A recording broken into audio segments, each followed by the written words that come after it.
দেখেন ছোট করে না, আমি আপনাকে বিস্তারিত বলি। বিষয় হচ্ছে যে আমরা ৩৬ জুলাই মুক্তির উৎসব ২ দিন ব্যাপী করব বলে ৫ এবং ৬ আগস্টের একটা প্রপোজাল লেটার আমরা ভিসি স্যারের কাছে নিয়ে যাই যে স্যার, রাজশাহী বিশ্ববিদ্যালয়ের আয়োজনে আমাদের এমন একটা উৎসব আপনার উপহার দেন, যেহেতু গত বছর ফেনীর বন্যার কারণে আমরা এই উৎসবটা করতে পারি নাই, তো একটা বিজয় উৎসব দরকার।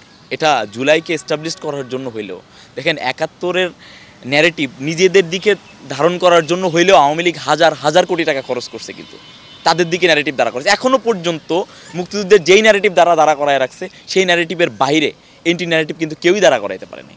এবং তারা তাদের ওই কালচারাল পাওয়ার দিয়ে, তারা তাদের ওই মিডিয়া পাওয়ার দিয়ে কিন্তু জুলাইটাকে একটা সীমাবদ্ধ জায়গায় করে ফেলছে। উপদেষ্টা থাকাকালীন আসিফ ভাইয়ের বাবাকে ৩ খুনের আসামি বানায় দিছে, নাহিদ ভাইকে, কাকে নিয়ে আসলে হচ্ছে না আমি জানি না কে কী করতেছে, কিন্তু এমন অনেকেই আছে যারা শুধুমাত্র মিডিয়া ট্রায়ালেরই শিকার, পরবর্তীতে হয়তো বা মানে এটা সামনে আসতেছে। তো ভিসি স্যারের কাছে যখন আমি এটা নিয়ে যাই আমরা, তখন ভিসি স্যার বলেন যে আমরা যেহেতু বিজয় ফিক্স করতেছি ১০-১৫ লাখ টাকার বেশি খরচ হচ্ছে, আমাদের কাছে ফান্ড নাই, তবে আর্থিক সহায়তা বাদে তোমরা যেই সহায়তায় চাও আমি করবো। আমি বললাম ঠিক আছে স্যার, আমরা যেহেতু প্রোগ্রামটা করার ইচ্ছা, আমি একজন সাংস্কৃতিক কর্মী, আমরা চাইছিলাম যে এই প্রোগ্রামটা ২ দিন ব্যাপী হবে, ইনক্লুসিভ একটা প্রোগ্রাম।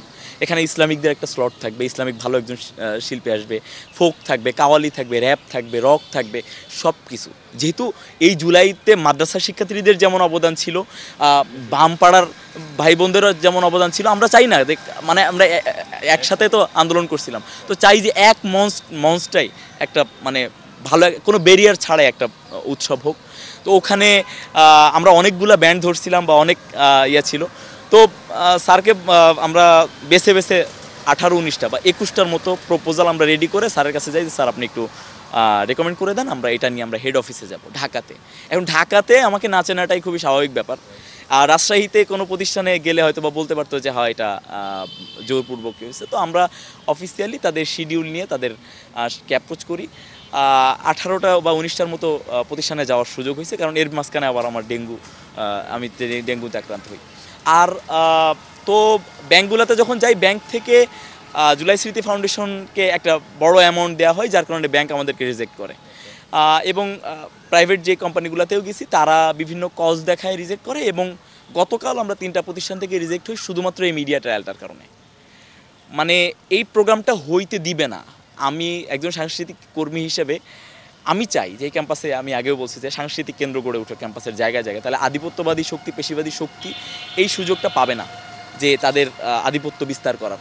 এবং ওইটাই হচ্ছে, তারা এটা করতে দিবে না বলে সর্বোচ্চ চেষ্টাটাই করতেছে। তো আমি এখনও পর্যন্ত আসলে আমরা এখনও সর্বোচ্চ চেষ্টাই করতেছি যে এই প্রোগ্রামটা আমরা ছোট পরিসরে হলেও করব, সাংস্কৃতিক প্রোগ্রাম হবে, এর মাধ্যমেই জুলাইকে আমরা বাঁচায় রাখবো। আপনি শিক্ষার্থীদেরকে নিয়ে কথা বলেন, আপনি একটা মুষ্টিমেয় সমন্বয়কদের প্ল্যাটফর্মকে ব্যবহার করে একজন সমন্বয়ককে আপনি অনুদান পাওয়ার জন্য স্ট্রংলি রিকমেন্ড করে দিচ্ছেন, এবং সেই সমন্বয়ক বারবার মিডিয়ার সামনে এসে কেঁদে কেঁদে বলে আমি যদি ১টি টাকা অন্যায় করে থাকি আমি কিন্তু গলায় ফাঁসি নিব। তো তিনি করার আগে কেন সাধারণ শিক্ষার্থীদেরকে জানান না?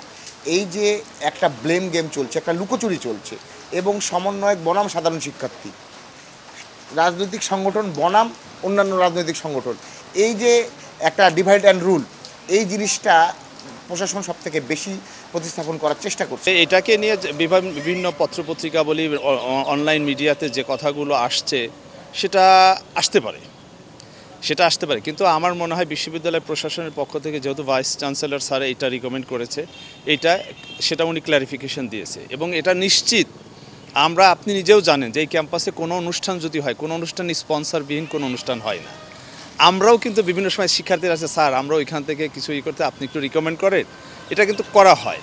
এখন বিষয়টা হচ্ছে যে সারা দেশে চাঁদাবাজি শব্দটা নিয়ে এখন একটু একটা তৈরি হচ্ছে, যেটাকে ইংলিশে বলে বাজ, তাই না? এই শব্দটা নিয়ে যেহেতু ট্রেন্ডিং হয়ে গেছে, এই জন্য এই সেন্সিটিভ শব্দর কারণেই কেউ হয়তো ওটাকে বলছে চাঁদাবাজি, কেউ বলছে না এটা রিকমেন্ড করা হয়তো বা বিশ্ববিদ্যালয়ের পক্ষ থেকে কী কারণে করছে, বিভিন্ন রকম প্রশ্ন তুলছে। তবে আমাদের অবস্থান পরিষ্কার, এবং আমি মনে করি বিশ্ববিদ্যালয় থেকে ভাইস চ্যান্সেলর স্যার একটা সৎ উদ্দেশ্য নিয়েই তাদেরকে রিকমেন্ড করেছে। এক্সট্রা কো কারিকুলাম অ্যাক্টিভিটিস যেগুলো সারা ক্যাম্পাসে সবাই যেভাবে করে ঠিক সেভাবে করে। তবে এখন পরবর্তীতে এখন ভাবতে হবে।